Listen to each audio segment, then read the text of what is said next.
Hello, and on today's show, here come the Defenders. Lessons are learned from Minecraft. That Merc has a hell of a mouth. And Ford is teaming up with the publishers of Ready Player One to make a new version of the Ford Fusion, Focus, and Fiesta. With a new slogan, get the hell out of Dodge. This is episode 13 of the Geek 30 Happy Hour.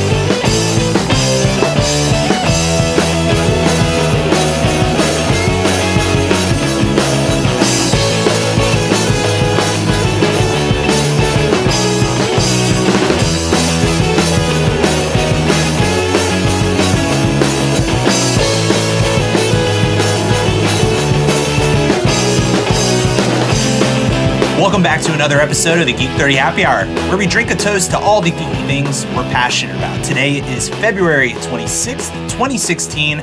My name is Alex, and there's Jojo. Hello! How you doing today? Good, man. How are you? I'm very good. Thank you for asking. Awesome. And welcome, audience, to another episode here. We're so happy to have you. It's been a little bit, but we're happy to be back in the saddle. As a reminder, if you would love to support the show, go find us on iTunes, Stitcher. We're on this new thing called Satchel, which is pretty cool. It's actually a great podcatcher for you Android users. We'll be on Google Play soon. Give us a 5-star rating. Leave us a nice comment. It helps people discover the show. So we appreciate the love. And speaking of appreciating the love, this is our guest. His name is Bill McKenna. Hey everybody, how's it going? Good to be here tonight. I'm very excited about this. Happy to have you. Happy to have you. I've heard of Bill before. That voice sounds familiar. Yeah, he's from a local. He's another local podcaster here in the DC area. He has a show called Not Another Podcast with a question mark at the end. Exactly right. There's a purpose to that, actually. What is the purpose of that? Because when we started the show, there was 400,000 podcasts out there. So I'm like, great, another one. Not another podcast. Yeah, okay, all right. And so I like it. A little exasperation because Yeah. I just added to the pile of ones that are out there. There's like 6 podcasts now about Full House. Really? Yeah. And, Really? Yeah. And Full House or Fuller House? Full House. The original. Wow. The OG. And I found out in the iTunes lineup that we just jumped ahead of Louis Anderson as far as listenership. So I'm very excited. Good. Wow. Good for you guys. Because I don't want to be Awesome. behind that No, guy. you cannot be. No. Yeah. Who knows what would come out of that? Total eclipse of the heart. Why is everyone leaving me? Yeah. I love that cartoon about him as a kid. Oh, back in the 90s. yeah. Camp 80s. Louie. Yeah, Camp exactly. Louie was phenomenal. That was awesome. It was good. It was a really good show. He had a big head then, and I got a big head, so maybe there's something to it. I've got a large melon. I Me do. too. I do Yeah, too. I think I'm like 7 5/8 on my caps now, or 8 or something like that. You know when because I'm a little bit larger than that, but you know when you have a big head when you play high school football and everyone else is wearing the Rydell helmets and you have to wear the bikey one with the pump in there. It's because like you just got a big head, dude. Well, I was looking at motorcycle helmets, and it gets to the point where this is dot rated, and this rated, and that rated, and the bigger ones was like, well, it's just dot rated. Your melon's too big. Sorry, not sorry. Good luck. Yeah, exactly. Oh, man. Try a 4-wheeled car. We've all got a bunch of big heads over here, that's for sure. No, it's great to have you, man. And he's a fellow DC podcaster. We met through a mutual friend.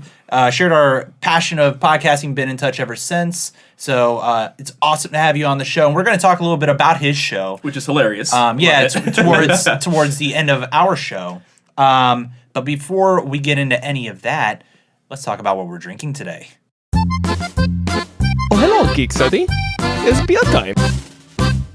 Today's beer is brought to you by Quattro Goomba's Brewery.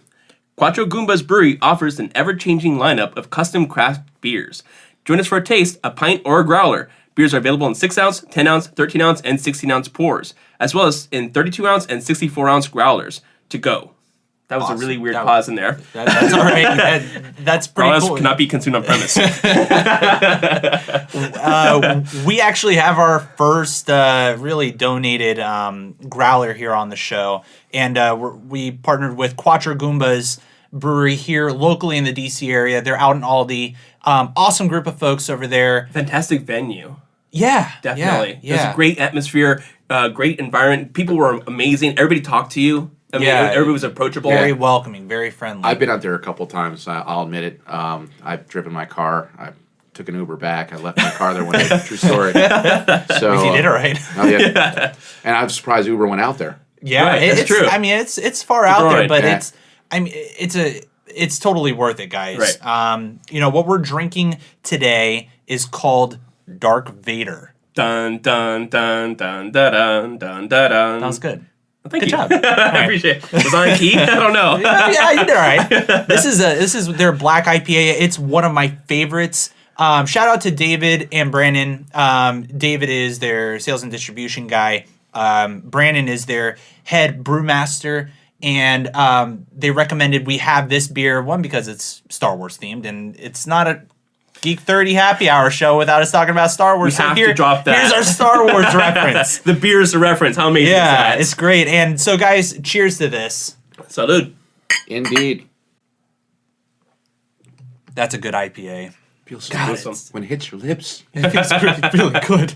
You know what, if I may say, it kind of reminds me of, if I'm going to go on a beer spectrum, Okay. I would say it's somewhere between, on the low end, a Smittix, and on the high end, a Murphy Stout. Not wow. a Guinness, but a Okay. Murphy's. Yeah. So, because it doesn't, like, because Guinness has that fuller finish in the, like a velvet. Right. And this is more of a, it finishes nice and gives you a nice pucker. Yeah. You know, I know the notes and everything else, but I would say if someone's looking for something that it tastes like to me, it's between a Smittix and a, you know, it's got that roasted flavor to it. So I wouldn't call it a traditional, obviously it's not a traditional IPA. Yeah. But it's very good. It's Oh, got it's it's got a awesome. great amount of bite. Like Right. it's that perfect. It's a perfect to me it's I have trouble drinking a lot of IPAs because it leaves my stomach feeling acidic. This does not do that to me. Right. And I'm drinking a lot of this over there. And It does have that acidity on there. It's got that flavor of pine and whatnot, Yeah. but it's like overtly so. You know, it's not punching in the face. Yep, and Brandon, again, their head brewmaster, sent us a, I guess what he describes this beer as. So per his note, he says, "This style is one of my favorites. It is truly the first unique style brewed in the U.S. Sure, we've tweaked English IPAs and made them our own, but the black IPA is a style formed in America. Some call it Cascadian Dark Ale, Black IPA, or a hoppy stout. You take your pick." There you go. Look at Bill's raising his hands. Yeah. Hit it right on the nose. Being that this is so uniquely American, the only appropriate hops I would ever put in a beer like this is Cascade hops. Notes of pine and grapefruit. This hop cuts through the mild body and slight roast of the style. These hops are some of the first hops grown in the U.S. and certainly were put on the map by growers in the Pacific Northwest. This pairing of dark malt and Cascade hops are what makes this style what it is. It's uniquely American, and I would agree with that. It's a great beer. It's and fantastic. Even Deanna, who has a hard time drinking a lot of IPAs, actually really liked this beer. Right. I mean, it's got a stout flavor to it. It's got a little bit of that floral hops to it, but it's got a very clean finish, nice little bite to it. Oh, yeah. It's fantastic. We're getting her out of her zone. My wife is the type of person who likes Miller Lite, but you like more things other than Miller Lite, right, Deanna? Like Quattro Goomba's beer. You don't want to test the waters too much. Yeah, no, she did a really good job over there. I can tell you, if they're listening to the show, I would recommend making a lot more now because St. Patrick's Day is coming up. Yeah. Oh, that'd be This would fantastic. be a perfect St. Patrick's Day beer. Not that my sister was born St. Patrick's Day. I'm not March the 8th, and my last name is not McKenna. Oh, really? Oh, I'm just saying you might want to do that because in my family, St. Patrick's Day is a holiday. I don't work Groundhog's Day. I don't work St. Patrick's Day. I don't work Flag Day. Okay. Okay. But St. Patrick's Day is like my Christmas. Right. Exactly. And with my sister's birthday. But anyway, I would say if you like a stout, with that. A little haiku there, Right. 575. But and rhyming. What's up, Busta Rhymes? I would definitely say if you like stout type beers, this is such a refreshing difference. And I'll tell you right now, I'm not on the IPA bandwagon, and I'll tell you why. There's so many out there, and there are some that are just making. And I hate to say it, and this is definitely not one of them. Believe me. yeah. But they'll put hops in like soda water, like they'll take a jet stream or a soda stream, and then take a cup and shake it and say, "Here's That's our a beer." Yeah. good luck with this." Would you like some beer with your hops? Yeah, it's just. But this is it. It's so perfectly balanced, man. Right. That's why I love it, and I love the Star Wars reference. So kudos to you guys. I should also Quattro mention Goombas. that they make their own chocolates and candies Oh, and dude, food. so talk about that. Oh my god, Because- it was I couldn't stop eating them, and Yeah. I'm already a fat guy, so I can eat a lot, obviously. You But gotta catch up to me, pal. but I I'm just gonna sit here in my corner. Just skinny kid. you skinny little. No, I love You have Alex. to borrow some of my weight to be skinny enough. I'd still be fat. Alex over here like I lost fat. I was like, well, I found it. Exactly. But they had a chocolates that they had made for Valentine's, and apparently they had too many that they hadn't made. And one of them was a milk chocolate with bacon on it and had a little bit of spice in it. It had some chipotle pepper in it. Oh man! my god, it was amazing. Yeah, so Jojo and I were over there last our night. faces. This was the second time I've been over there now, and it was just very welcoming. And Right. they had all these chocolates out and stuff because they made too Brittle much. and- yeah, yeah. the brittle was great. They've actually got their own chef in house now. They're doing a lot more food. They have a great pizza oven on the winery Right. side of the house, which is a separate building just on the other side. And everything is made on site. They don't import anything. Exactly. And I want to thank them for inviting me. I really appreciate it, guys. Oh yeah, no problem. You know. So glad I was asked to go on this trip. Yeah. Bastards. You were recording a podcast. We didn't want to interrupt. Well, I can make exceptions to that. And then Brett would feel out, I put him on my back, would come out there. Yeah, there you go. He's a Take Star an Uber Wars back. fan. He's, we were talking about that last night. Yeah? I go, it's Star Wars and beer. He's like, why are they inviting you? They should be inviting me. In fact, that's my third autobiography. Hey, then, you know what? Just we'll have to do another show. Yeah. Gosh right? darn it. So again, cheers. Cheers. And thank you, Quattro Goomba. Well played, guys. Oh, God, that's so good. So delicious. All right, so while we're enjoying this wonderful beer, let's get into the news. Geek 30 News. So first up in the news, we're going to talk about Iron Fist. Iron Fist. Iron Fist. Not Iron Man? No, not Iron Man. It's like if Iron Man had iron fists, but he does have. He does. Iron fists. Well, they're like but just titanium, like, they're not- like Iron Fist. Okay. Not the Wu-Tang movie, right? With the man with the iron fist. No, How about that, huh? good pull. That was good. Thanks a lot. That was good. Ah, Forgot about that. Wow. I don't forget about anything. It's a blessing and a curse. That's fun. All right, so we got they've got this whole Netflix series going on with Daredevil, with Jessica Jones. Right. Luke Cage is going to be coming in. Iron Man, yeah. Yep. And now that they finally hired the guy who's going to be playing Iron Fist, the final, I guess, puzzle piece of what will eventually be the compilation of the Defenders. So this was an article I found on Nerdist. As always, guys, I'm going to be putting this in the show notes. Feel free to take a look. But wanted to bring this up because I am in love with both Daredevil and Jessica Jones. I can't wait to watch the Luke Cage series. Have you guys been watching any of that? I've only watched the first 3 or 4 episodes of Daredevil. I need to Yeah. pick that back up again. Yeah. Yeah. I'll tell you, I'm not like, don't kill me because I do love Star Wars. Haven't seen a Star Wars movie yet. I'm going to see it. Oh my... What? Well, see, I'm going to tell you right now. I'm the guy who didn't see Titanic. Because when for 3 years, I was Right. like, why don't you see it? The boat sinks. I You're get reading it. the plot before Yeah. going into it. No kidding. I did well in history. I shit you not. But no, I mean, I want to see it. And I've been trying to, but I've just been really busy. And everyone just says how great it is. man, And that's good.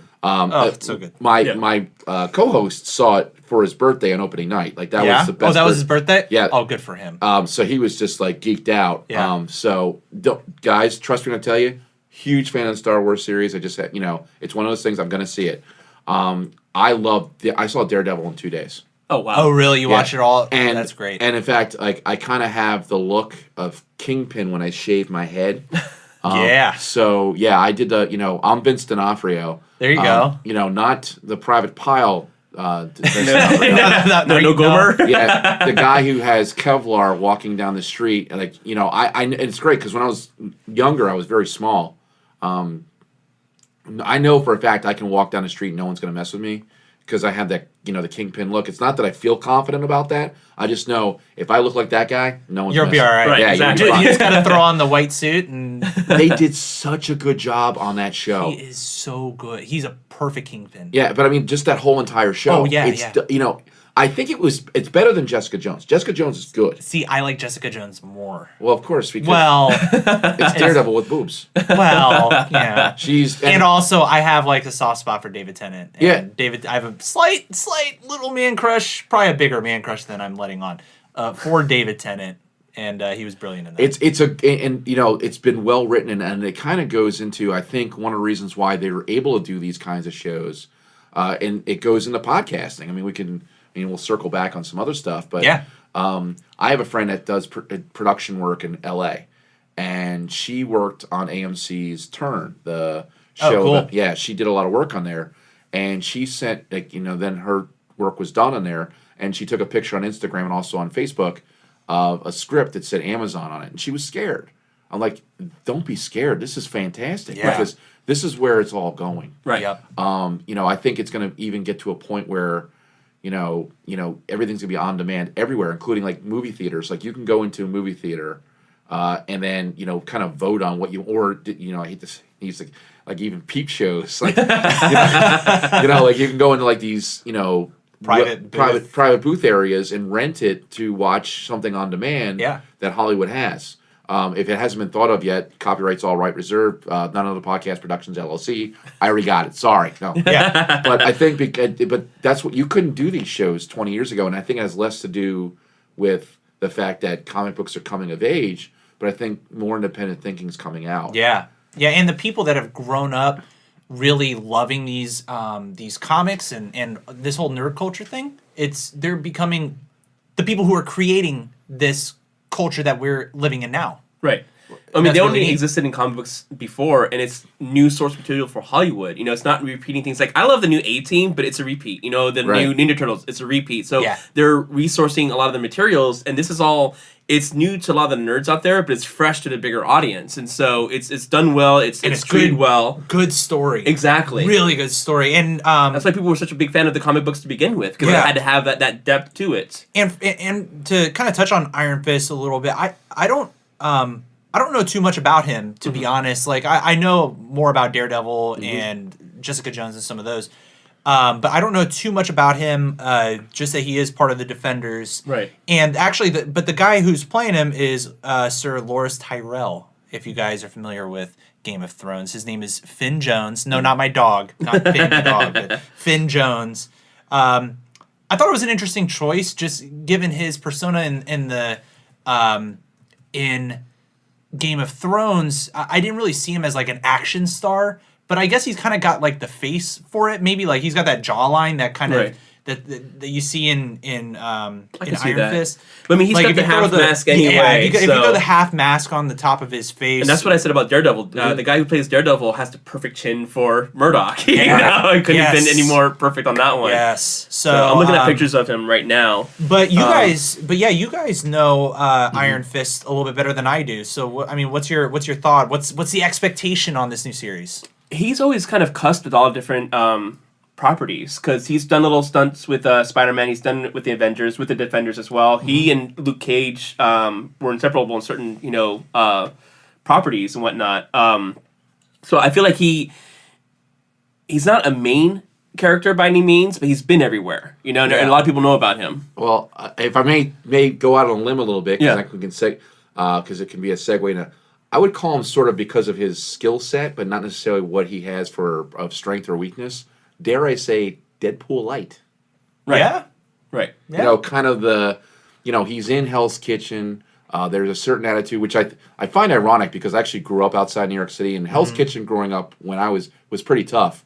Nowadays, oh my God, like they'd be lucky if they became doormen there. Right. Like Daredevil and Iron Fist were the bellboys, or they were the doormen, and Jessica Jones would be the woman walking you into your new apartment or something like that. But different. But I think that the vibe that he gives to me, at least from what I know and what I've read, not just from the comic books and source material, but I did some homework before I got here. Tried to do my best, guys. Appreciate. That's definitely. good. Yeah, no, I proud of you. That's awesome. Once in a while, the A game comes out. But I just think that he I think you're going to see some.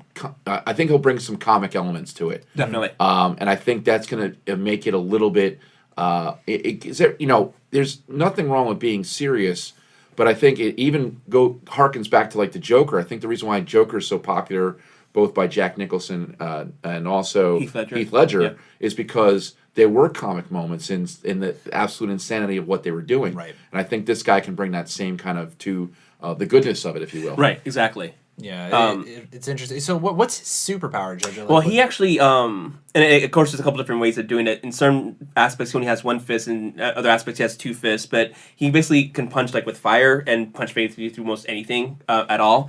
So he trains in martial arts and works with his fists mostly as a martial artist. Super fast reaction time and skills and whatnot. Not necessarily big on strength except for his punching ability, obviously. So okay, interesting. Yeah, I'm interested in learning more. I love, again, the whole Marvel series that they're doing here. And there's even talk about how this is all going to bleed into the final Avengers movies, like with Infinity War, because they were talking about, like, dozens of characters that were going to be... 60-something characters or something. I can't remember what the count was. I might be going a little high, but still, they were going to do a lot of characters for the last one. It's not that far off. Like, from what I heard, we're going to be pulling from all the franchises. It's going to be more than 12 Angry Men. Right. Yeah. Yeah. So when you're at that level, you're starting to. It's like, is that the guy who played Jack Klugman? Is that Quincy talking to Henry Fonda? Sorry. That's good. No, I'm really interested in seeing what happens. The original Hulk, Leo. Yeah. This guy brought up Quincy during the show. It's the Marvel universe is just getting crazy right now. I mean. It's cool though. I'm excited. I'm nerding out about it. Right. So, well, and it's also, I mean, because let's face facts. DC's getting its ass kicked. Yeah. Yeah, they are. And the thing is, they have some quality material. I mean, right. I can tell you right now, if you asked me 20 years ago, name your top 5, Batman, Superman, or 1 and 2. Right. Boom, done. Yeah. Today you might still say that, but you don't have. There's a detachment because now all these characters you have an affinity. I mean, for God's sakes, Guardians of the Galaxy. Yeah, that was a thing. Right. Yeah. And I'm not being geeky about this because I don't. I knew who the Guardians of the Galaxy were beforehand because I watched the Avengers show on Disney Channel. Right. Okay. Kick-ass theme song, by the way. Yeah.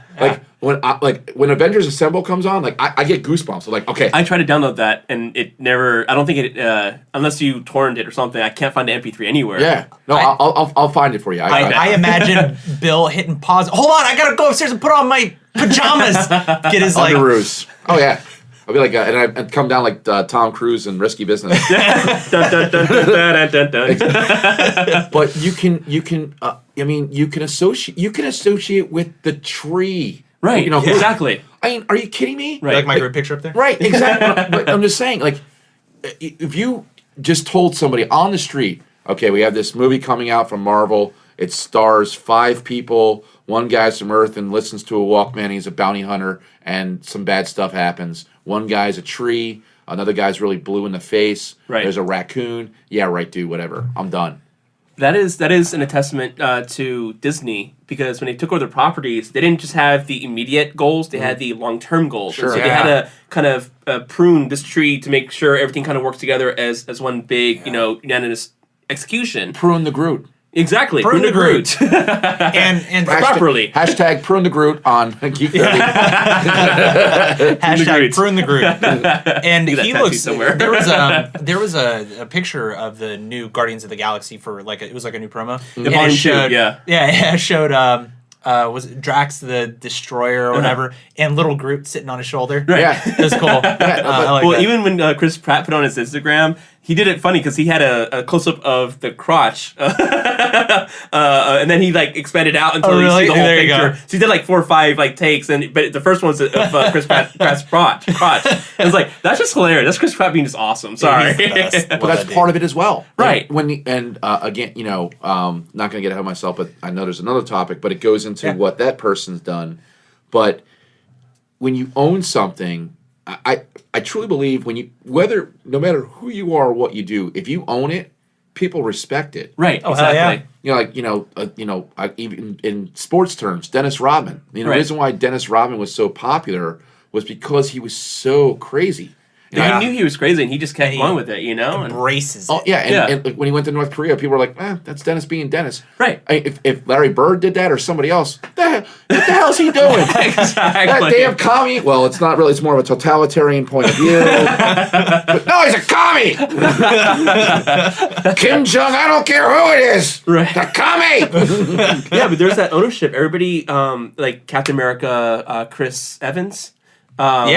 Owns it. You know, Robert Downey Jr. owns Iron Man. Like, everybody owns their character. Yeah, Winter Soldier. Who thought that would be a good movie? Oh my God, I love that story. The thing is, like, I mean, there was some plot flaws. We can go, but I mean, it's just you sit there and go, I didn't expect a guy with a shield would be so cool. Yeah, like that's exactly. What's his superpower? He can throw a shield. Yeah, Parkour. And he's America. Yeah. He is America. Yeah. But it's like, holy cow, it's freaking amazing. Right.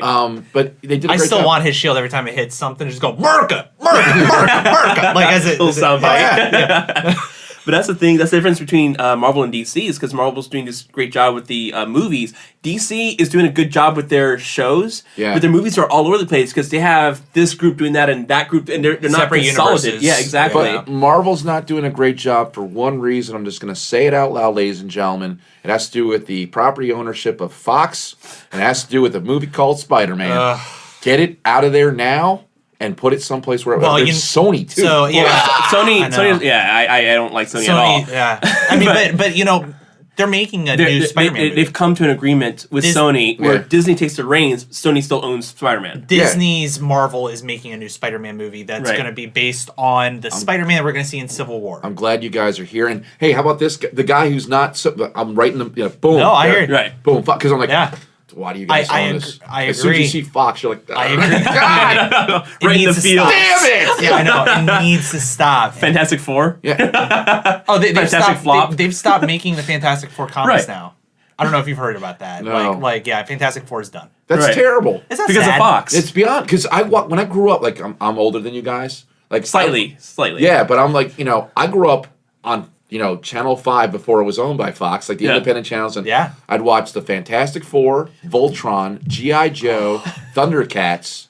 I mean, that was a full day. Yeah. Right? Like, that's a full day, laddie. Do you want to go out and play Kick the Can? No, I want to see whether or not Princess Aries gets out of Planet Doom. If it helps you, I still remember GoBots. Hell yes. So it was the cheap version of the Transformer. Yeah, Which Psycho Leader 1. GoBots came out first. Really? Yes, they did. And then That I didn't know. I was still young, so. Well, because GoBots were a thing as far as a toy was concerned. Right. But then Hasbro went in with the full idea. Transformers was a combination toy and cartoon marketing juggernaut. Well, yeah, I will say, it wasn't just a cartoon, it was just a marketing piece with the toy. It's a toy and a marketing piece. Let me just tell you, Christmas, when I was in 5th grade, I got Optimus Prime. I cried. I cried for you. That'd be awesome. Yeah. Because he was my hero. Right. Like, some people, I like Don Mattingly, no question. I had, but Optimus Prime, are you kidding me? Hell yeah. The guy who voiced Optimus Prime also voiced Winnie the Pooh and Mario. I had no idea he did Winnie the Pooh until recently. That's mind-blowing. Yeah. That's mind-blowing. But seriously, like, when you hear his voice, like, I get good, like, I would be disappointed if he said, Bill, you didn't finish your homework. I'd finish my homework after I didn't have to for the rest of the year. I'm really sorry. I'm just going to go upstairs and take care of that right now. Right, I'm really, exactly. Really sorry. I'm disappointed in Optimus myself as being now. his dad. The hell is this guy's problem? Quincy, Optimus Prime, he's all over the place. That's so funny. Oh, man. Well, moving on. I mean, we could sit here and talk about freaking comics all day, but we got a show to do, folks. We got to entertain you guys. I actually have a Transformer comic somewhere. So I didn't think through all my stuff. I just moved, but yeah. So next up, this is somewhat of an older article, but it kind of resurfaced lately in social media, and I wanted to talk about it. Minecraft is being used as a teaching tool in some schools, and I think it's a really neat idea because it's a really neat program. I don't play it, but I think it overwhelms me, but I know a lot of folks who play it and love it.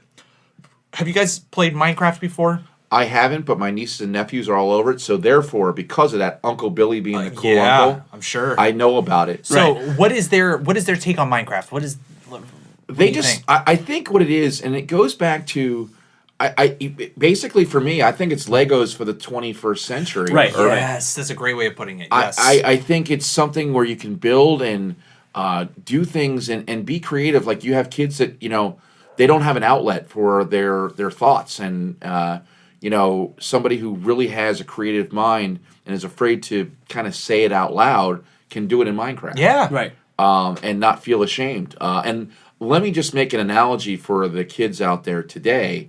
There was a certain movie that came out in the early 80s. Again, but it turned me on to computers. The movie Tron. Yes. Yes. Yeah. I'm a big fan. Holy cow. Yeah. When I saw that movie, I wanted a computer the next day. Yeah? I wanted a computer the next day.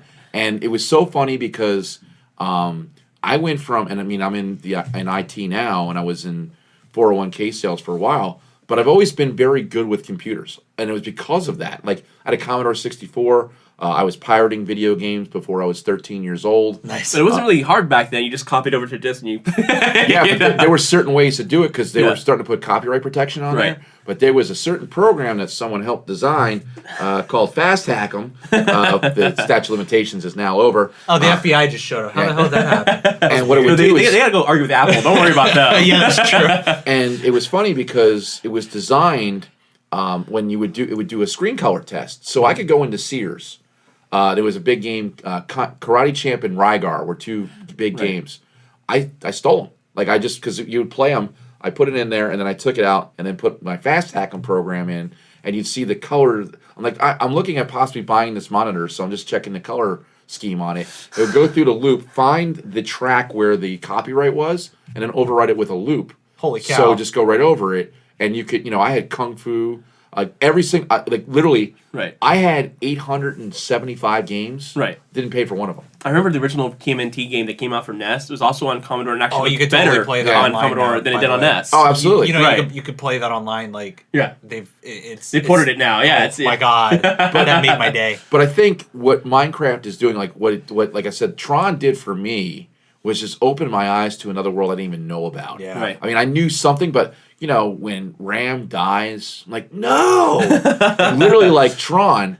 But I got Clue, I knew what all that stuff meant. Right. And even at my, I was like 9 years old, and one of the funniest lines there's a lot of good lines in Tron, but when Jeff Bridges is the users, I shouldn't have written all those tank programs.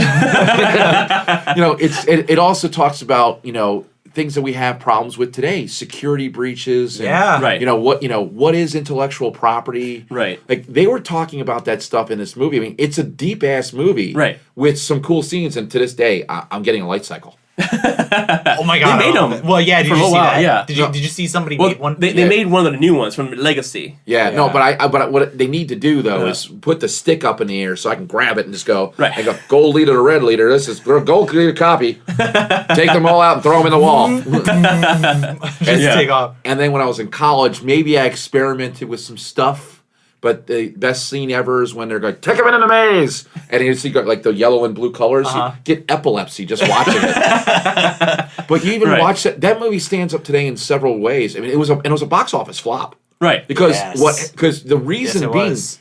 no one understood it. Right. The people that understood it were It like was so ahead of its time. That's the problem. Wozniak. Everyone else got it. Yes. Right. And some kids got. I sat there and said, If that was to come out today, it would be a totally different game. "Oh, absolutely! If they different game. re-released it, people would go But see you it." want to know something? If that movie didn't come out when it did, I think that we wouldn't be where we are Absolutely. technologically. Yeah, I totally agree. Is that funny to think? Yeah, that's it. And look at what they did with that movie. As far as there was no CGI back then. No. they were They just used frisbees as their practical. disc, Yeah. and whatnot. They just What do you think I did as a kid? We did discs of Tron all the time in my front yard, killing each other. Like I get bruises going, screw you, Clue! no Ram. And Whammo was no dummy because they made frisbees that had the rings yeah, on it. of course. But not I couldn't afford the Tron one, so I had the Whammo Thunderbolts. Right. And I would go, and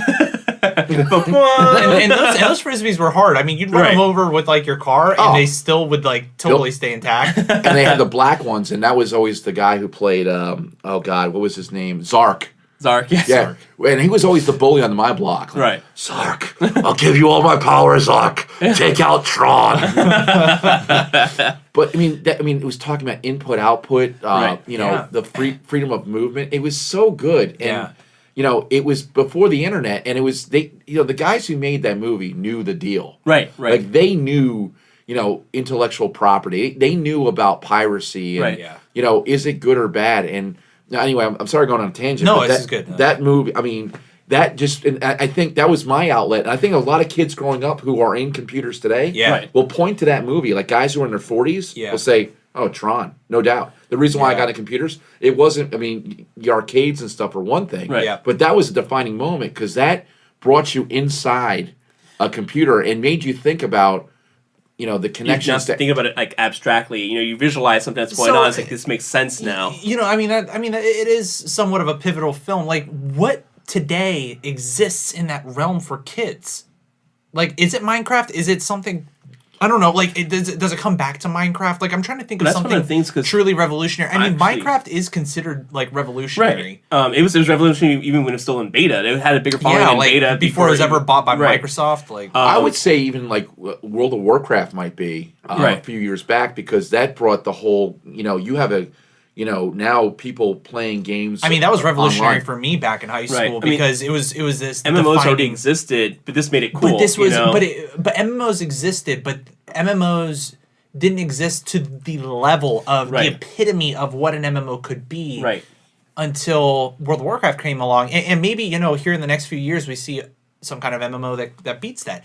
But even something like Minecraft, these sandbox environments where kids can go in and build. And what they're learning here, and this is a Los Angeles organization, it's a nonprofit dedicated to, they call it STEAM, not the online provider of video games, but it stands for Science, Technology, Engineering, Art, and Math.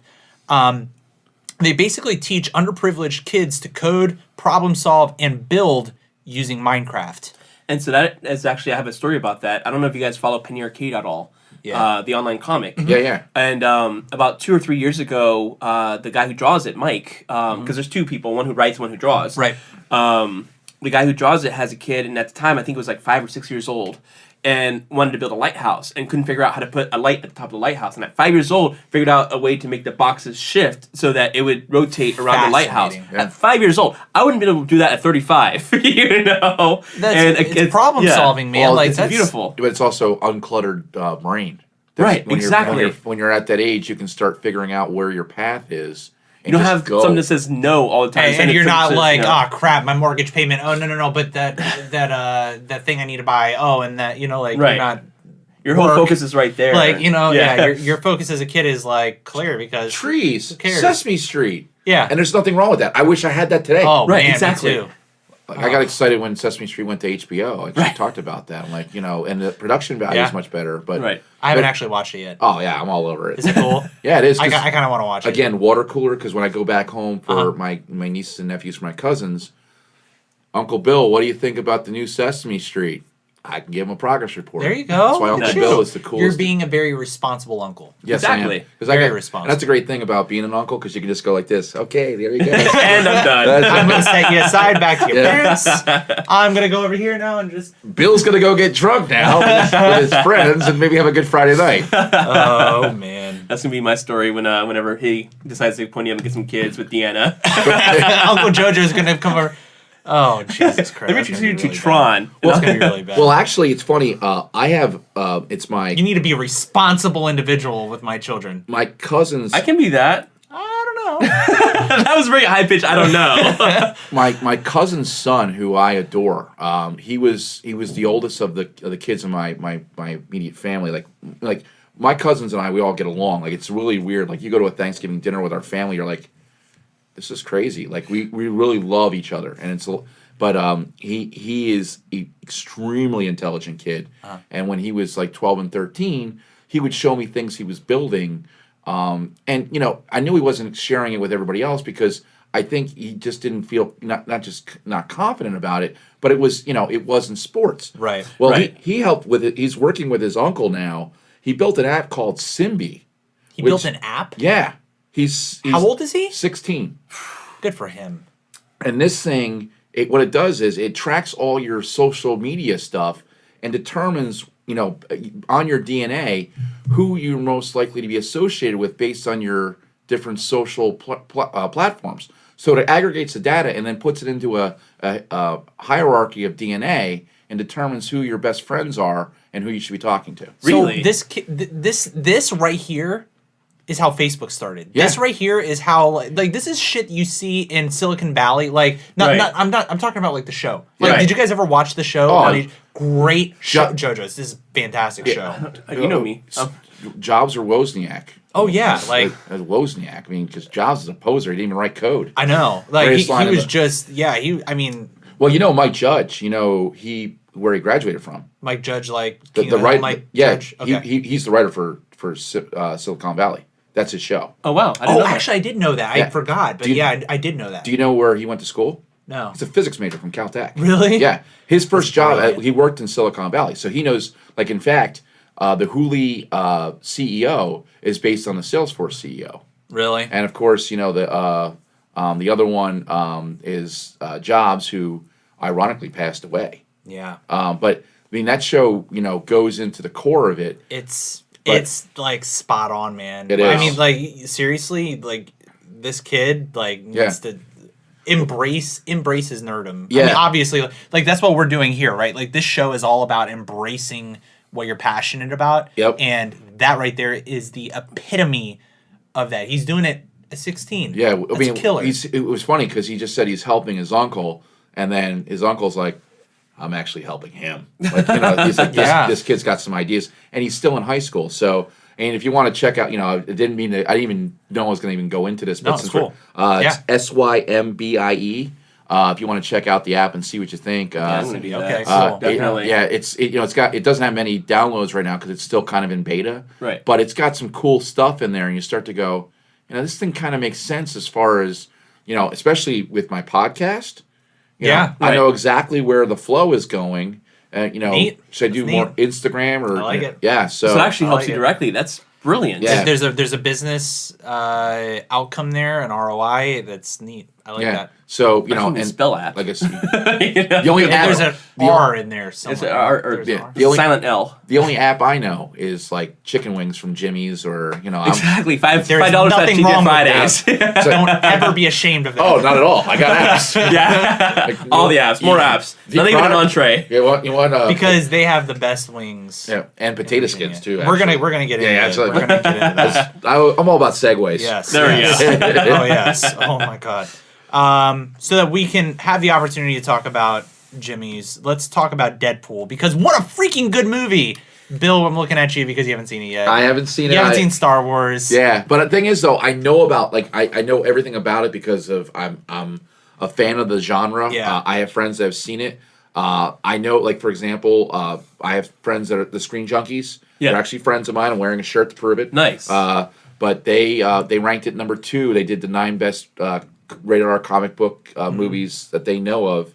Number 2 was Deadpool. I told you what they rated number 1. I agree with it. Right. But we can certainly go into the rated R part. But Yeah. I love again, it goes back to owning it. I mean, Yeah, man. Ryan Reynolds, when I heard this, I'm like, oh, here we go, Green Lantern 2, Electric Boogaloo. Right. And he, that's I think Ben Affleck can do the same thing for Batman. Right. I think the analogy is Yes. there. Yeah.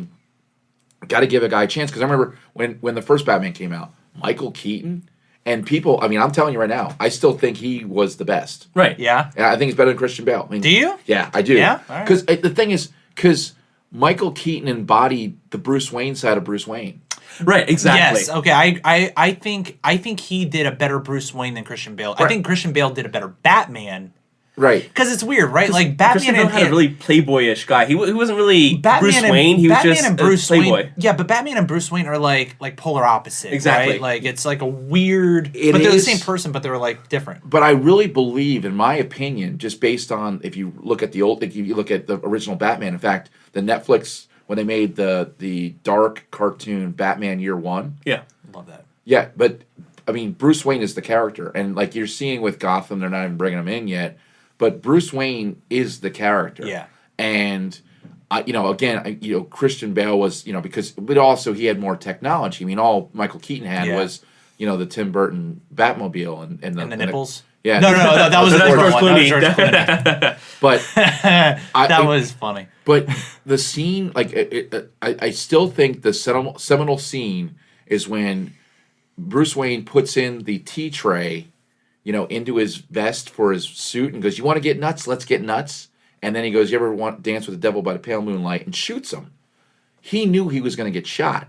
But Bruce Wayne is so smart. He was anticipating what he would do. Yeah. And then he figured out who killed his parents by that line. So then it became personal, and it was Bruce Wayne's movie. And I think that's a better story. I think you bring up an interesting point, like specifically with, and you can even like kind of harken this back to Daredevil. It's Matt Murdock. Yeah. You fall in love with Matt Murdock. Oh, and also he happens to be Daredevil. That's exactly right. You fall in love with Bruce Wayne. He happens to be Batman. You fall in love with, Tony Stark. He happens to be Iron Man. Right. Like Yeah. it's that sort of. Well, Iron Man came out of necessity. He was still Tony But Stark. you fall in love with original Robert Downey character. Jr.'s Right. delivery of Tony Stark Right. and his snarkiness and starkiness. Starking. Hashtag Starkiness. I'm gonna leave. And he's making fun of Ryan for puns. Yeah, that's bad. That was bad. I'm sorry, guys. Also, too, if you look at the first Batman and the ones that Michael Keaton was involved in, every time he solved the problem, he had his mask off alone when he was doing the chemistry analysis of what the Joker did and what the political motivations of the Penguin was. It was always with Alfred by his side. Right. That was like his security blanket. He was Linus, the Linus blanket. Yeah. I just, I get sometimes really deep in the movies. Like even like, for example, the Christmas special with, again, talking about like the Charlie Brown Christmas special. Right. When Linus talks about his faith in God and everything else, he doesn't have his blanket with him. Hey, look at that. Huh. Never noticed that. I never know. Yeah. He drops it when he's talking. Wow. I feel like Bill just dropped the mic. I've seen that movie 150 times, 200 times. I've never noticed I've that. never noticed that. Brought that up in my religion class in college, and like half the people looked at me with three eyes, and they went back to it and said, "Son of a bitch." He drops the blanket. I go, yeah, it's not there. Like it's there in his hand, and then the next thing you know, it's gone out of frame, and it was done on purpose. Same thing. Tim Burton designed that movie to be, and it's funny because it's all about Batman. Right. Yeah. It's not. No. It's a Bruce Wayne movie, Yeah. and that's because it's the character development. It's the and they did a good job in the first Batman to develop Bruce Wayne, like that whole thing, and then all of a sudden it's like, okay, now it's all technology. Yeah. And then, the indictment on the Bush administration for, whether you agree with it or not, but the second Batman was about the, technology and yada, yada, yada. Yeah. Right. But I'm convinced if they did the movie Christopher Nolan did, if Christopher Nolan could do that movie 20 years ago with Michael Keaton, holy shit. It would have been different. Oh, no, it would have been better. Yeah. Because I think Michael Keaton's, when he's with Liam Neeson, if he did those scenes instead of Christian Bale, Right. Yeah. I think it would have been better. Yeah. Because Christian Bale doesn't have, he's been acting his whole life. Yep. He was in Empire of the Sun and everything else. He was Yep. good in that in 12. Right. But he's and he gets into the methodical acting stuff. But Bruce Wayne's not a methodical acting guy. Yeah. Bruce Wayne is complex. He's not one-sided. Right. And that's what I'm really interested to see with Batfleck? with Ben Affleck. With Ben Affleck. Ben Affleck. Yeah. Oh, and I think he's going to do a great Batman. Affleck. I just don't know that he's going to do a good Bruce Wayne. That's- But you know what? I'm telling you guys, like I think he may surprise you. I'm waiting to see before I cast judgment. I've said this before on the show. I'm waiting to see what happens with him. the flip he made, and I'll tell you, Yeah. he was great in Good Will Hunting. He was great in Argo, and he was great in The Towns. Like, just great. Right. I think, in fact, I mean, I like the More Kevin beer. Smith. More beer. I like pouring. Kevin Smith movies with like Mallrats. Well, he was in Mallrats. Yes, in, he was. Yeah, he was. No, he was. And Chasing was, Amy was yes. the one I was thinking of. yep. And that's the other thing. Reason why I like him too is because he gives homage to his friends. Right. Like Jojo, drink it. Look at that. What a champion. Oh, I started overpouring Jojo's beer. I wish I had a GoPro camera for that. That was so champion. awesome. Dude, that was good. Mission Impossible, dude. Look at that. Holy No, you know what he literally did? He did the Indiana Jones swapping the sandbag for the idol, and it worked. That was intense. Like that was good. My mustache You dripped a little bit right there. That was a mustache. Yeah, that wasn't his fault. That would have been a lot worse. That was Titanic about to happen. Holy shit! What were we talking about? Batman. Or Batman. something? Sorry, I just attacked the beer. Yeah, I think Ben Affleck will do a good job because I think again, I just and Michael Keaton. I think when you watch Birdman, Yeah. I haven't seen that movie yet, and I want to see it so bad. You have to see it. You have to see it. It's. I don't think it's Oscar worthy. Okay, I think it's a very good movie, but if you watch it, Oscar nomination worthy. Yes. Okay. I think it's an indictment on what Batman became. Right. Because it lost its humanity. Yeah, I think right. it became a comic. Okay. Where I don't think the writer of that, I guess it's almost like, when you watch something and the title of the movie, it's like, okay, well, this isn't about the title. It's about something else. It's purposely leading you. It's like, okay, it's Batman, but it's not. It's Bruce Wayne. Right. Yeah. Because Bruce Wayne built the cars and got the stuff, but you don't see that. Yeah. In the other movies, it's Morgan Freeman who designs all this stuff. Right, And exactly. It's kind of a lazy way of, and I love Morgan Freeman, don't get me wrong, because I built this car. Yeah. Anyone that says, He's on the Waze app now, by the way, as a voice. Oh, he's a freaking GPS voice, bro. Yeah. And I've been using all it. about I'm not that. going to lie. Have you? Yeah. Oh, yeah. You know what I did though? I actually set my iPhone the Siri voice to be British because I feel like a secret agent when I. Well, that's Siri, but this is Waze. I know, so- but I just. I know where I'm going, and I threw still Deanna have him off. talk to me. Yeah. Oh yeah. So Because the it's thing like. is, it's a promo for a movie that's coming out, Yeah. London Has Fallen, whatever. Yeah. And so he'll do a couple of like lines, but I Yeah. like it because he's very turn left. It's not like the C-3PO was like, oh my, you need to turn left or you're gonna fall. And it's not all whimsical, whatever. It's just very straightforward, and it's Morgan Freeman. And Morgan Freeman. It's beautiful. Yeah. I love it. Yeah, It's so awesome. Yeah, I do too because Taco Bell's right down the street. Yeah. Turn left. Yes, sir. Yeah. There's a Absolutely. pothole. But Let's can avoid all you, the I know dangers. where the Taco Bell is, but can you still just kind of tell me how to get there? Like, please. Getting back to the Batman thing, I Yeah. think when you add those characters, you're being lazy. Yeah. And it's not that because that was a well written script, but It was a well written role. I think Morgan Freeman still did a good job. oh, with that no role. doubt, Right. it's like I think it was almost.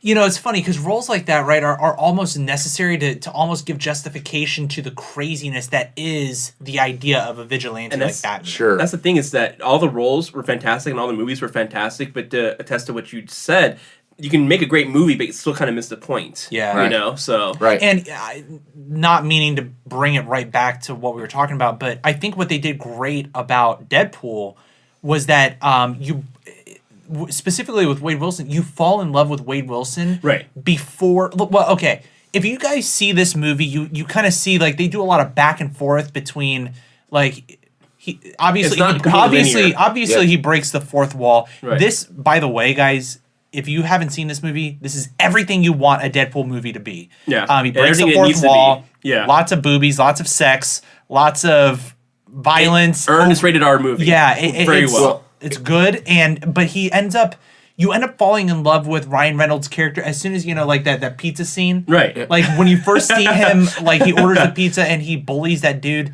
You're like, oh my god, that's fucking Wade Wilson. Right. Sorry, my language, but Yeah. It's Deadpool, so it's rated R. That's okay. And it's so good. Well, Right. what's interesting, I didn't see the movie, but again, I did a little bit of homework before I got here, and movie fights on Screen Junkies, shameless plug. Yeah. They talk about what is Deadpool and who is Deadpool and et cetera, et cetera.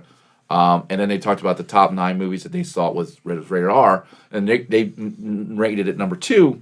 And the guy made an interesting point. He said, it was everything you want it to be. Even the rated R part, being rated R was a character. Yes. Right, exactly. It was a characterization in the movie. Yeah, That's because- it owned the spot. There Yeah. was Ryan Reynolds having to defend things. There was a petition out saying, "Well, we need to make this PG-13 so I can watch my kid." It's like if you're watching it at PG-13, you're not a true Deadpool fan. You Right. know, Yeah, this is you're supposed to not- be rated R. They don't know what Deadpool's about if they're trying to watch Right, it at exactly. So PG-13. even Ryan Reynolds was out there stepping out there. and actually Ryan Reynolds had a lot on the line. He ended up. Well, he put his name out there. He actually I think Produced it. he produced it, it. but he put a lot of his own money into this. Right. So he got paid and then some. Well, because he wanted to make sure it was done right. Obviously, he's had the Green Lantern thing and a bunch of Yeah. other stuff. But he's also a big Deadpool fan. Dude. Yeah, he was a big Deadpool Yeah. fan. He kind of started Deadpool in the X-Men series, Wolverine Got butchered. Origins. Yeah. And he loves the character. He wanted to make sure the character was done correctly. So he made sure to get in there, make sure, screw all the companies. Let's do this correctly. Let's do it the Deadpool way. And Deadpool wanted to be an X-Men, but they're like, well, you get the job done, but you're a liability, man. Like, right. Basically, he's he is the kid on your insurance when you get the new car. Right, exactly. It's like, here come all the tickets. Yeah. Right. See, I know Deadpool that much. I haven't seen the movie, but like I said, when you're saying that the rating R is part of the character, right. I love that because like certain movies, like The Crow, you couldn't do that PG-13. No. In fact, Kingsman. People don't even realize Kingsman is based on a. That was phenomenal. That's a DC comic, though, isn't it? Yeah, but it was rated R nonetheless. Was it DC or Marvel? Man, is it good? I will buy that Marvel. movie and we will watch it. Oh, it's phenomenal. I was thinking about how I wanted to buy it the other day, to be honest. Okay. Yeah, it's. I'm telling you, everyone. I literally sit people down and I go, just watch this. It's so much fun. Like the scene at the very end with the princess. Yes. With the Crow actually got into that layer. I actually watched The Crow like last year for the first time, and it still holds up 20 years later. Absolutely, it's a story of love. Yeah. But you look at that movie, and then you look at I put a list of stuff down. I'm trying to think of them all now. But by far my favorite rated R comic movie. They had Deadpool 2, and I agree with this. Dread. Yeah. The first, not the crazy loopy Sylvester Stallone. Not Judge Dredd. With Dredd. Rob Schneider plays the sidekick. What's this dude jump out a window? It would have been legal. So bad. Yeah, Carl Urban, who didn't take off his mask at all, and the beloved host here, Alex, hadn't seen it yet. Yeah. But the first 5 minutes when I played it, how badass is that? Oh, it's cool. Yeah, I will definitely watch that movie. It was so funny, guys. So if you're listening, these guys gave me like the worst look I've ever. Like I've gotten bad looks from Deanna before. Like I obviously have done something wrong by not seeing this movie, and it's not that I haven't stereo. Oh, I haven't. It's not that I don't care. Like I just hadn't gotten around to seeing it. Like you hadn't gotten around to seing Star Wars, which is not right, Bill. It's still in the theaters. William, you go see that movie. Still in the theaters. You leave this house after this and you go see that movie. I'll make sure to make a point. I'll go over to Herndon 13 right down the street. There you go. And watch it there. There you go. But when a movie's done well, I don't care about the rating. Yeah. But I don't like not putting F-bombs in for the sake of doing an F-bomb. If it's done right, I don't care. The F-bombs dropped in this movie, by the way, are like it's just appropriate. Here's it should feel natural. It shouldn't we shouldn't be making these movies rated R just to make them rated R, like what you're saying. Yeah. Like they're talking about maybe we should like make all these new comic book movies. Like the new Wolverine is coming out, they want to make it rated R. Just make it and let the whatever the MPPA because they make up their mind. It's the dumbest organization in the world, right. And they're going to tell me what my morality is. Fine, right? Thank you very much. Yeah, screw you. I call it the Tarantino syndrome. Like here's the thing: Reservoir Dogs. Yeah. You've all seen this. Yep. The weirdest day of my life, in my entire life, weirdest day, but at the same time very good, was Christmas Day. 1997. That's when my parents retired 2 days earlier. They had a newspaper shop. Used to open a store at 5 in the morning. Mm-hmm. So this is their first holiday. They didn't have to do anything. So they got up late, and we're just hanging around for a little while. And my dad never gives me money and gives me $20 and says, "Go down to the bar with your buddies." I'm like, "The hell's going on? Like, this is really weird." So I go down there. I forgot the night before I'm watching Reservoir Dogs on my V8, but I left the tape in the VCR. Yeah. Well, my parents apparently watched it while I was gone because when I was walking in, I saw the end credits. I'm like, oh no! Like because it's just to give you some perspective, my dad was 45 when I was born, and my mom was 39. Oh, so they were older. Yeah. And my dad would try and protect my mom my mom was cool as hell, but he was being the classic gentleman. Yeah. I'll never forget. I walked in the door. I'm like, oh man, like I was ready to, what the hell was this? Yeah. My mom goes, "It's a very wonderful story. It was violent, but the violence made a point. It made a point." Right. Yeah. Holy but it did. No, it was the violence was the point. Yes. Right. And you're like, they're all dirtbags. Yeah. And then my mom's like, What's the Reservoir Dogs meaning?" I go, "That's a rat. Now it makes sense." the dirtiest of the dirty was the Your rat. parents got it. Yeah. Yeah. Great. And that's I'm like, okay, from now on, like I used to, like, okay, it's violent and gory, or it's got a lot of language. Yeah. And it used to, make me cringe about being around like uncomfortable moments with your parents. Yeah. Oh yeah. That's the level where if it's a well-made movie, it doesn't matter. I don't remember what movie it was. I went to go see a movie with my grandmother. It was something like borderline PG-13 to rated R. And there were really awkward sex scenes. I'm sitting there with my grandmother, like, just eyes are, like, hands over my eyes. I'm like, oh my God, what am I watching? And Wilma sitting next to me is just kind of, like, laughing the whole time because she could tell how, like, I'm cringing. It's a teaching moment in that sense, and she knows it. She's like, oh, she's like, Alex, you totally know. I know what this is. Yep. Grandma, that's how you talk, by the way. My grandmother's from Kentucky. Oh, nice. Oh yeah, no, it's like Appalachian accent. Went to college in West Virginia. It's right go. next door. Yep. There you go. Yep. But like I said,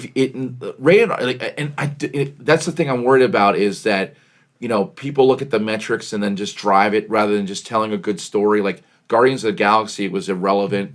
Like, because the reason why it was popular was people that went to see the movie, word of mouth. It's like anything else. Like, right. This is a really good movie, man. Like, just go see it. You'll be, Like, it was a sci-fi movie first and then a comic book movie. Like, they just went out and did the best they could do with this movie and just let it be, throughout. The source material was organic enough where they could actually say, we can make a garden out of this. Right. Yes. And guys out there listening, so if you're interested in kind of chiming in to some of this conversation, I would love to hear what you guys thought about Deadpool and sort of the idea of a rated R comic book movie.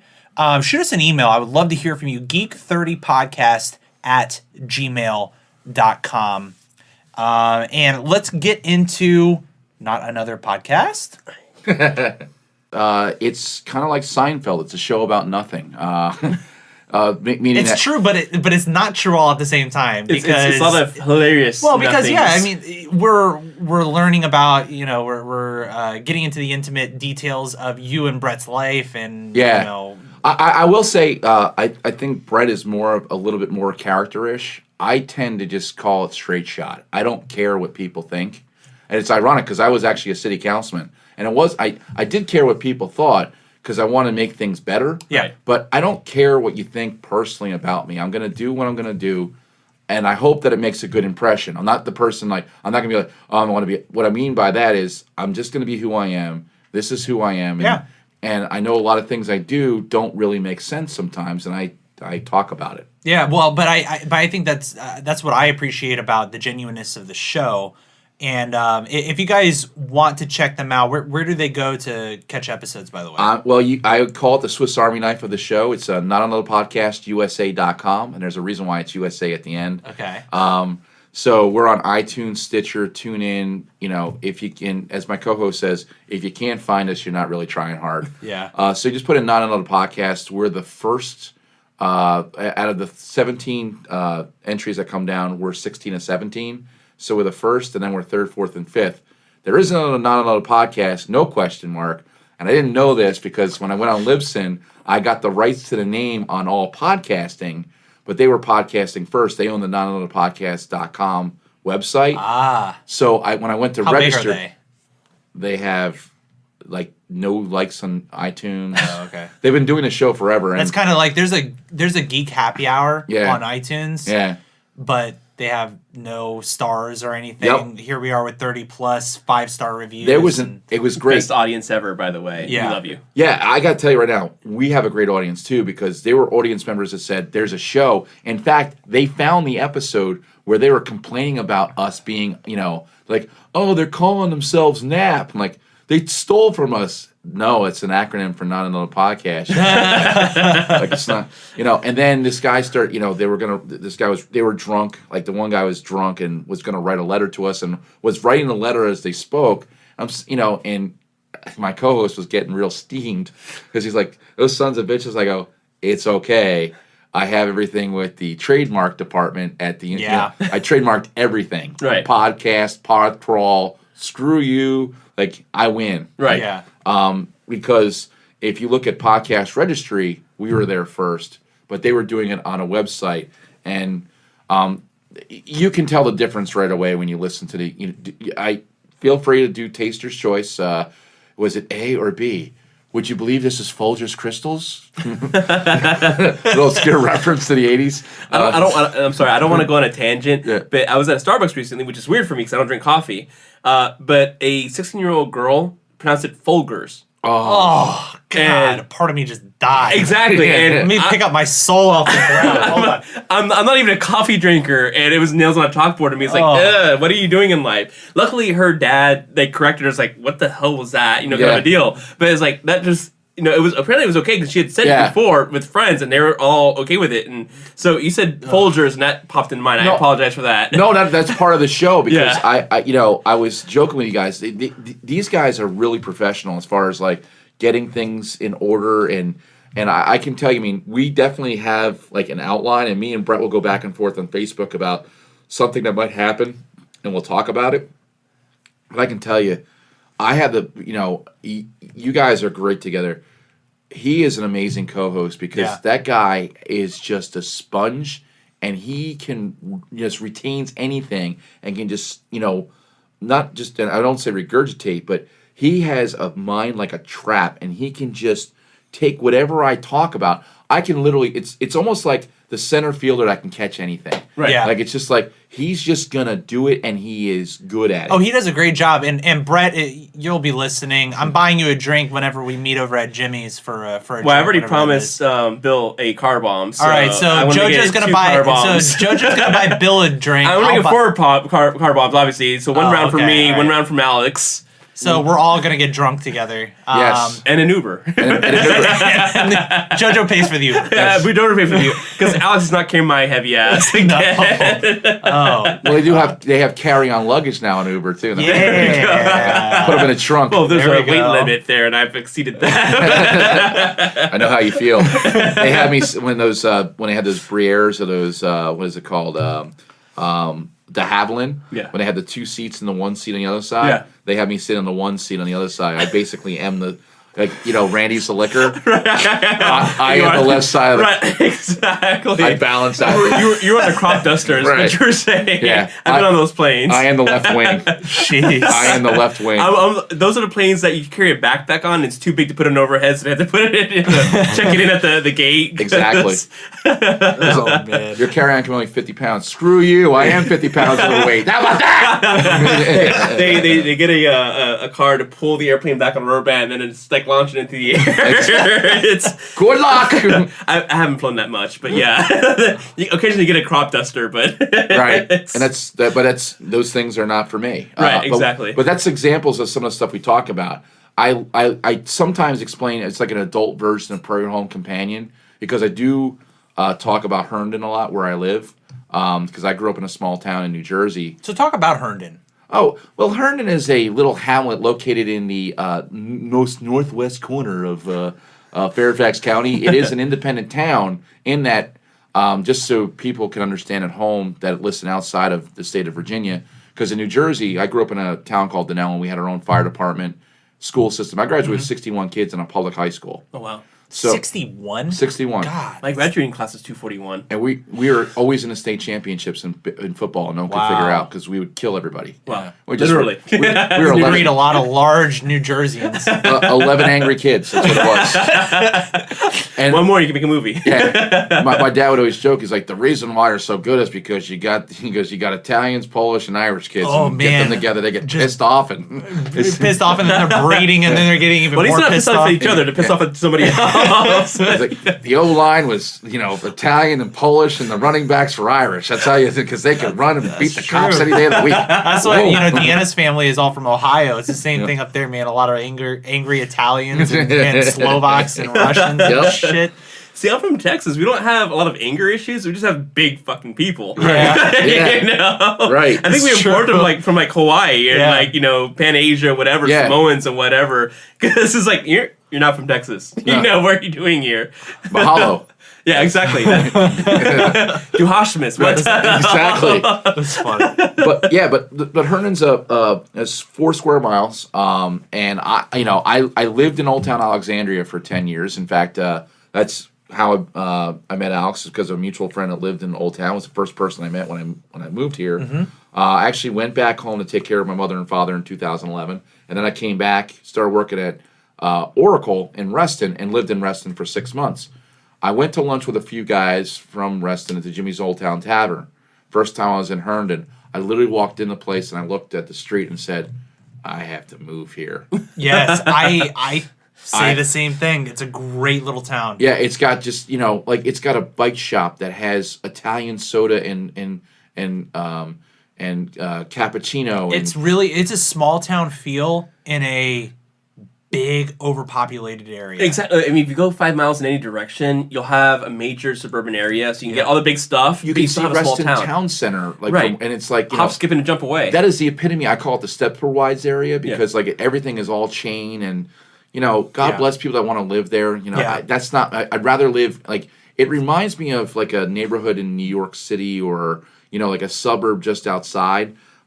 It's got a lot of charm. I mean, it does. It totally does.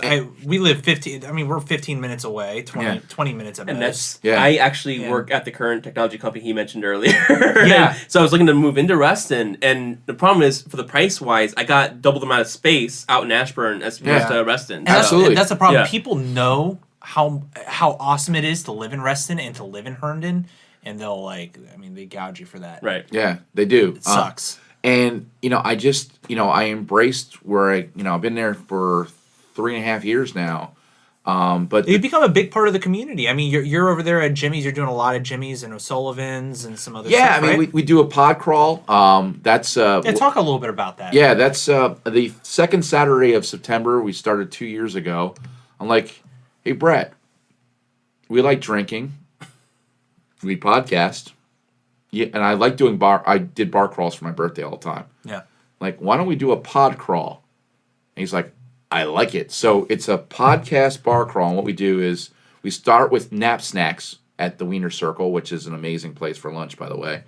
And then not as dirty as you'd think. Yes, exactly. Yeah. Only dirty in name. Yeah. It's actually Great Falls Catering Company. So when every year Super Bowl, when the sports junkies do their bit with the catering company, it's the people from the Wiener Circle. Oh, wow. Nice. They do it, like, for example, some of the sandwiches include, they call it the boat, and it's a hot dog wrapped in bacon, and then they put cheddar cheese, and then they put mashed potatoes and more cheddar cheese on top, and then put it in a pizza oven so the cheese melts on top of it. My heart stopped. Hold on. Hold on. There you go. All right. Started back up. He had a heart attack. I had an orgasm. So we had two different approaches to this. When they have the hamburger on special, it's made with 25% short rib, 25%. Oh my God. What is it? It's 25% filet, and then 50% chuck. So it's got this marbleization. What? Yeah, it's silly. It's just, and every day I look forward to the specials. And my neighbor who works at Volkswagen, I send him to him all the time. And when he can't get out of the office, he's like, diabolical bastards. Because they're shaking his fist. There's not a shaking fist emoji yet, is there? Yeah, they have one. It's called the KGB. I forget the combination exactly, but it's a kielbasa split down the middle. They put a pickle spear in the split, and then they wrap it in bacon and deep fry it. Oh my God! Are you serious? Yeah. In fact, here they do a sausage making class, which I've been a part of. But like tomorrow, the specials are the bacon cheeseburger, foot-long hot dog, and barbecue. Yeah. It's just, but we start there, and when people, it's because they make their own bratwurst, they make their own sausages and stuff. Not the hot dogs, but everything else is homemade. Right. And then we go to the Mediterranean Breeze. Yeah. Then we work our way to O'Sullivan's and then Jimmy's. We do an hour at each. We do about a 15-minute segment at each place. So then we get an hour show and we're good. I want to we're talking about beer here. Yeah. I want to invite you quarterly. Every Monday we do Mystery Beer Night at the Breeze. Nice. Mystery Beer Night is, they have a pizza special, and the pizza there is pretty good. It's a 4-topping large pizza for $12.99. Wow. Which is amazing. Yeah. But the mystery beer is canned beer for $1, and they just grab it, whatever they pull out. It could be a Keystone, it could be a Genesee, It could be a Miller Genuine Draft. Genesee Cream Ale. They sometimes do have the cream ale. Oh my god! But they had Natty Boh. But one day we did Genesee. We did when there was the attack on the in France. We actually built an Eiffel Tower out of the beer cans. Really, that we that's drank. cool. And it was in the French flag colors. Are you serious? Yeah, and we said That's neat. The drunks here at We Stand By You.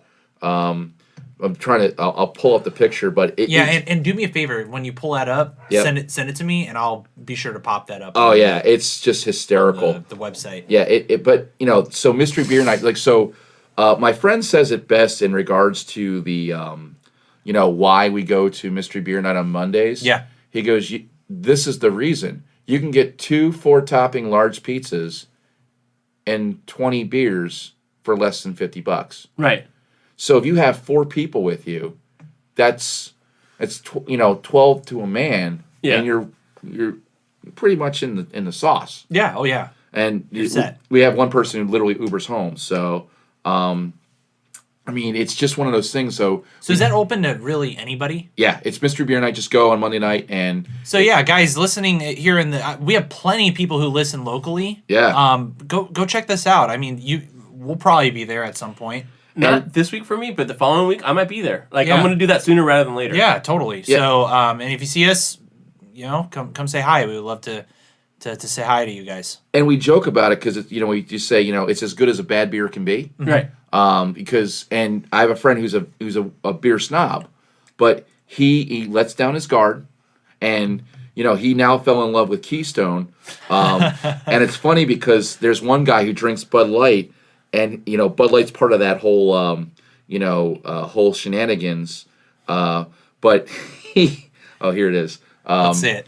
Oh, look at that! Oh, nice. That's the old Milwaukee, Yeah. Miller Lite. You got some Light, Genesee. yes, So I'm All looking right. at a red, white, and blue rendition of the Eiffel So Tower. that's Genesee Light and Yeah. Genesee. Yeah, that's Genesee Light. Yeah, and Bud Light and Oh, Milwaukee's wow. best. I've never had Genesee Yeah. Light. And then once in a while we get That can't be good. Genesee Light can't be good. For $1, it's great. and then 3 weeks ago we got the Unicorn, which is the Schlitz malt liquor. Wow. They throw one of those once in a while. That's when Wow. shit gets real. I need to know her. She's a Cowboys fan, so Yes, she- obviously we're on the same wavelength already. She's good people. There you go. She's actually on her honeymoon down in Aruba. Okay. But it was funny.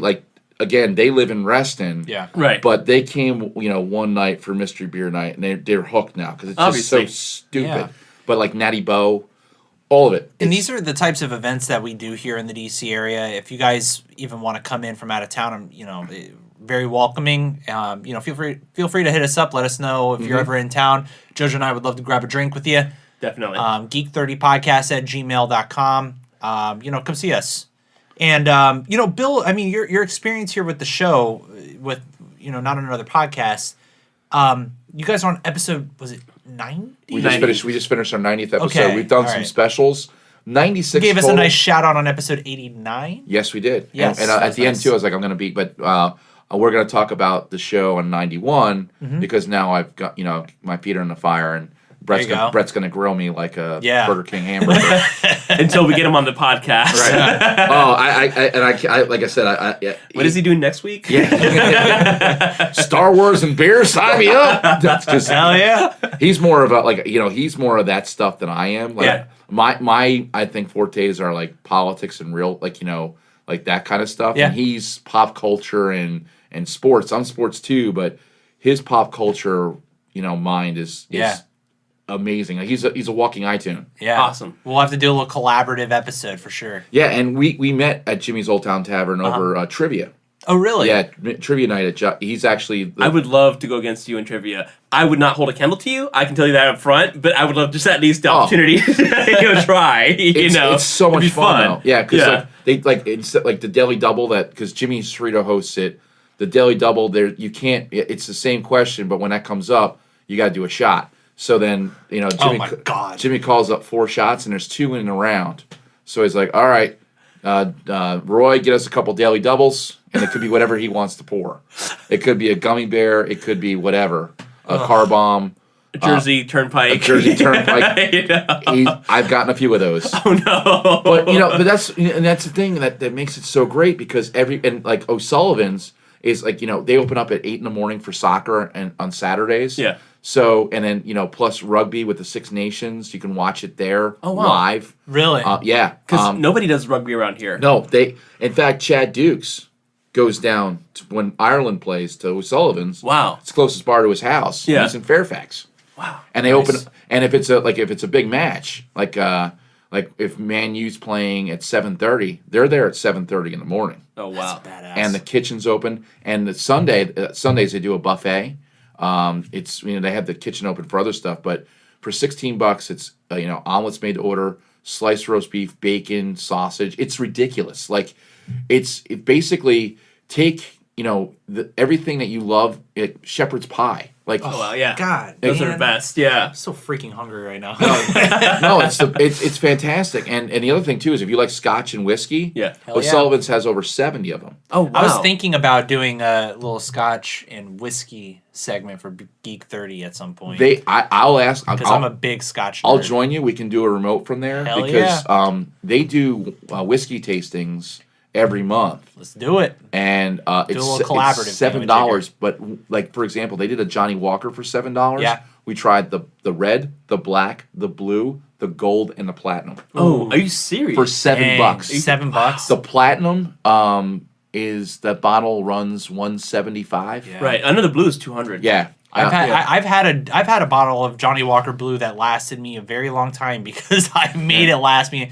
I got that bottle through a friend who had a good hookup for about $100. If you get a Johnny Walker Blue there, which they have, it's under $40. Yeah, And because you go in the city, Yeah. it's 70. Of course. Yeah. So I have friends that when they want to do Scotch tasting, because they just recently released the first ever Japanese whiskey. It's at O'Sullivan's. Which one? It starts with an H. I forget. Yeah, my dad had this. Yeah, it's my, there. My dad bought a bottle of this stuff, and it's actually very good. Yes, yeah. It's so Really? it's so balanced and it's $12 there, and it would be. is it really? Yeah. Oh, this is good stuff. It's yeah. good. It's really, really good stuff. But I literally have friends that tell me if they get because they like to get the they have McClellan's different years. I Yeah. mean, Right. they have 12 to 18, yeah. they have a 40 in the back Yeah. too. Wow. I don't know how much it is, but Right. I do know. But I have friends go the Uber ride back and forth to DC is cheaper than actually drinking in DC in regards to scotch. Yeah. And this is the type of culture that you guys get in Herndon. And, again, this is where Bill does a lot of his events and stuff for his podcast. So we've talked about the pod crawl. What else do you guys typically do? Well, we'll go to different, for example, Aslan when they opened up. Yeah. And we've had their beer. And just a reminder, guys, it was the Mexican chocolate. It was episode 10, the Star Wars episode. We Right. had the Mexican chocolate. Mexican hot chocolate Making beer. hot chocolate, yeah. Yep, correct. and it's incredible beer. You So guys know, amazing. obviously listening to this show, that we have a huge rise and surge of craft brew here, and it's almost becoming like the number one spot Yeah. on the East Coast Yeah. at this point. And so- Because and- it's and- blowing up everywhere. yeah, great. Yeah, And they're really great guys. We got in there before they opened because I happen to be, it does help to be friends with the mayor, and she lives down the road from me. And she said that this place was opening up, and my parents had a newspaper shop when I grew up, and I want to promote the places that I live in. Yeah. And even so, if there's anybody in this area too, I'm more than glad to do remotes from locations because I enjoy doing it. But we do tastings. We'll go to a restaurant and another thing we do too is we'll try really like we go into like the fresh market and also like Best Way and find like the snacks that are international snacks and don't know what the hell they are. And Awesome. try them. Yeah. Like, Nice. We got one that looked like Cartman one time, because he was all like spicy hot. Yeah. It was like octopus flavored, like corn What? chips. They were it's gross. But that's the thing. Like people like them. And our first episode, we talked. We went to Bonchon Chicken because Brett had never been there, what? and that's because he goes, "This is all I have to say." Well played, Korea. Seriously? Yeah. Hey guys, okay, listening. If you've tried Bonchon Chicken, hit me up right now. at Geek30 podcast. What was it? Geek30 on Twitter. Geek30podcast at gmail.com. Whatever. I want to hear your thoughts on Bonchon chicken because it changed my life. I agree with you. When I tried it. It's so good. And it's like, good. You made chicken legs and the chicken wings. You diabolical bastards. I love you. But they're like double fried and extra awesome. And that's soy ginger? There's one that's right down the street from here. I know. I know exactly where, because I was like, oh my God, you're close to Honey Pig. What's going on? I know. And you're talking to, like, trust me, I'll go to the OG one over in Annandale. If it wasn't a Friday and I wasn't Catholic and it's not Lent where I'm not supposed to eat meat on a Friday, I would totally be there with you right now. I grew up Catholic, and I can just tell you right now, bulgogi wins. Sorry, Jesus. Yes. Jesus, I love you, but and I'll eat fish the rest of the week, to make up for that. And like, look, this Friday, I just need bulgogi. Yeah. And it's funny because when I go into the one in Annandale, they always go, "Hi, Bill." Yeah. They know you by name. Yeah, exactly. You're doing it right. Because I'm the big white guy sitting at the hibachi table. But the one thing I do love about I've never seen scissors used so well for, like, you can cook with they're cutting stuff like.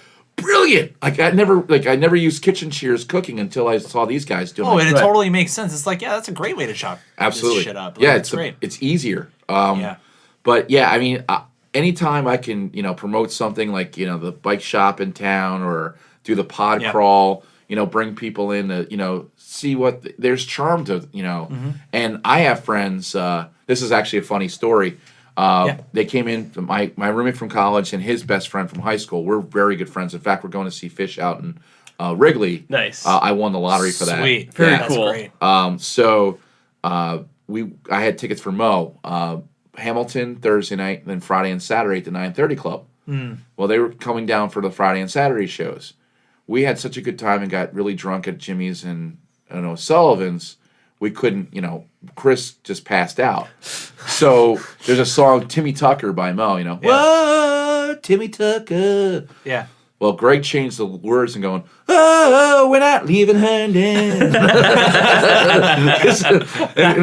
Chris is passed out. The cops going, whoa, we ain't leaving Herndon.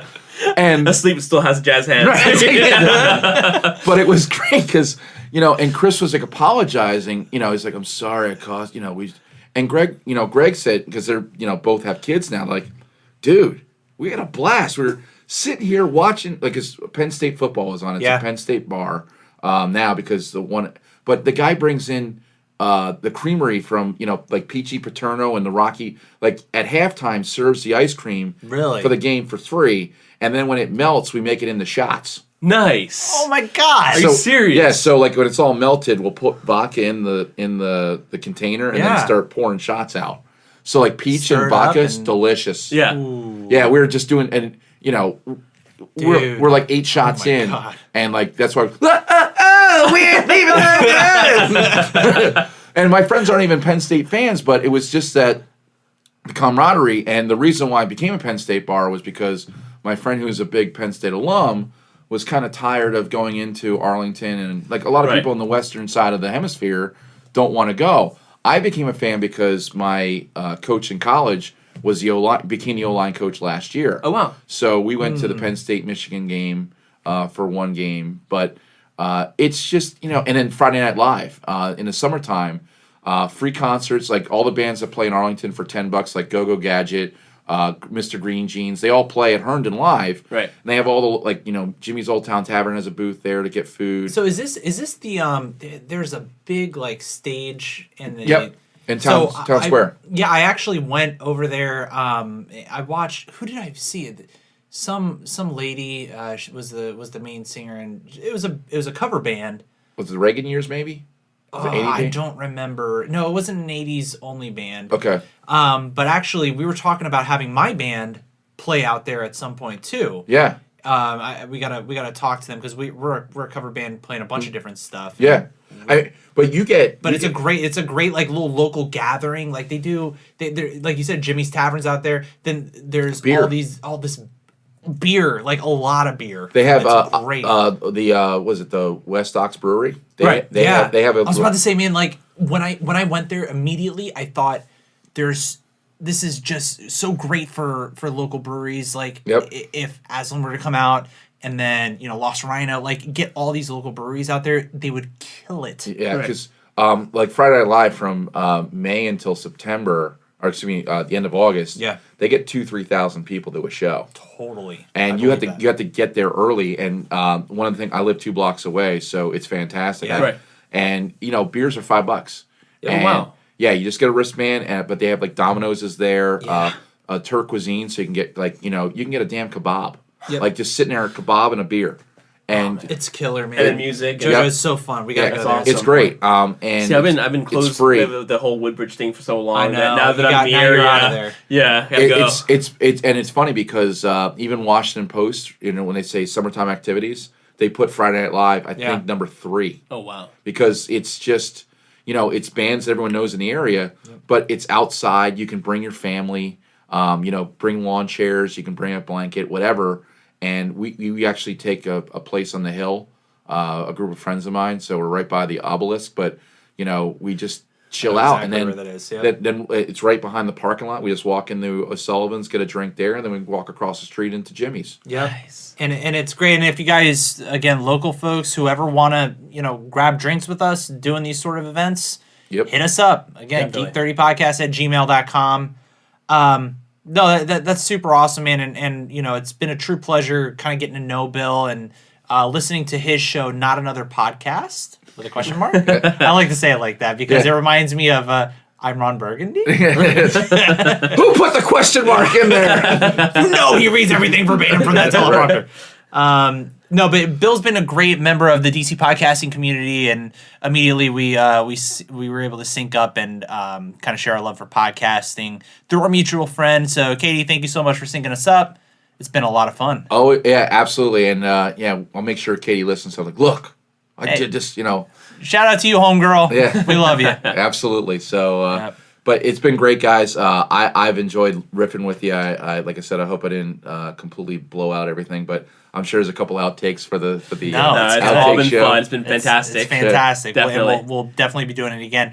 And before we go, we have a voicemail. We have a voicemail. Yeah, it's a voicemail. So is it the medical? No, it wasn't a pharmacy. Again? No. The voicemail made it. This time we have a voice. We have a voicemail from Scott. You can call and leave voicemails by calling 443-424-3350. Let's give it a quick listen. Hello, Alex and Jojo. This is Scott from Dallas, a.k.a. Stretch on the mighty awesome Filthy Casuals Warcraft raid team, and I wanted to give you a quick review of the Cynic countertop beer dispenser. If you enjoy craft beer, then I would highly recommend a Cynic. Think of it as a kegerator for the craft beer aficionado. It takes the concept of growler fills to the next level. Growlers are a great way to fill your favorite brew, but the downside is that once you crack the seal, you only have a day or two to enjoy the contents before it goes flat. If you want to enjoy a beer over the course of a week, then a growler isn't the best answer. This is where the Cynic is a perfect fit. The Cynic not only keeps your beer at a chilled temperature that you can set, but it also has a CO2 system. This is the key to keeping your beer fresh for a longer period if you choose to enjoy a glass, occasionally over 3 to 4 weeks. It holds a specially designed disposable growler bag, 1 gallon of beer. I can have it filled at the same location I fill my growlers. Once you have the bag, there are quick connects in the Cynic that attach to the CO2 and to the tap. You slide the bag into the dispenser, and you are all set, ready to enjoy draft quality beer right at home. Once the bag is empty, you simply toss it. Bags are $2 each, so it's a minimal expense for making sure you always have draft beer on hand. With the number of local breweries exploding, I highly recommend the Cynic, especially if you've already embraced the growler. Thanks again for a great podcast. I enjoy listening to you guys, and keep up the good work. Talk to you later. Thank you, Stretch. We appreciate that, dude. Thanks so much for your contribution to both the show and the awesome raid team, Filthy Casuals on Earth and Ring. And also from being Dallas, Texas, because I'm a big Texas fan and also a Cowboys fan. I know everybody hates me for that, but I'm a Dallas Stars fan too, Nobody's perfect. Nobody's perfect. Yeah, I know. I just threw up a little bit. All right, I'm good. So that's great, actually. And Scott was one of the folks who he contributed via an email. It was towards the later part of last year about this Cynic, this beer dispenser. like he said, you hook up your growler to it, and you end up being able to keep your craft beer fresh. Like us, like we got this growler here. We ended up going through the whole thing throughout this show, which 30 minutes? we did it right. Maybe 40 but minutes. If you wanted to Damn buy, right. all right, Bill, go throw up in the corner over there. I'm good. So, but if you guys, want to casually drink a craft beer and want to keep it fresh, that's hard to do. Rushed. Yeah. This is a great product to do that. So, Scott, thank you so much for providing that information. I'm gonna pull up the URL here real quick for you guys if you're interested in checking this out. Let me see. SYNEK. This N is in Nancy. It's SYNEK.beer. You can go there. It's literally like that's the URL from what I just saw. You can get this thing. I'm definitely going to end up picking one up, I think. Because it just makes sense. I'm such a craft beer nut. Like it makes total sense. It really is dot beer. Yeah, it really is. It's dot beer. So I had a lot of money for that. beautiful. Dot beer. I think having an extension like that costs like $80,000. Oh wow. Yeah. What if we did Geek 30 dot beer?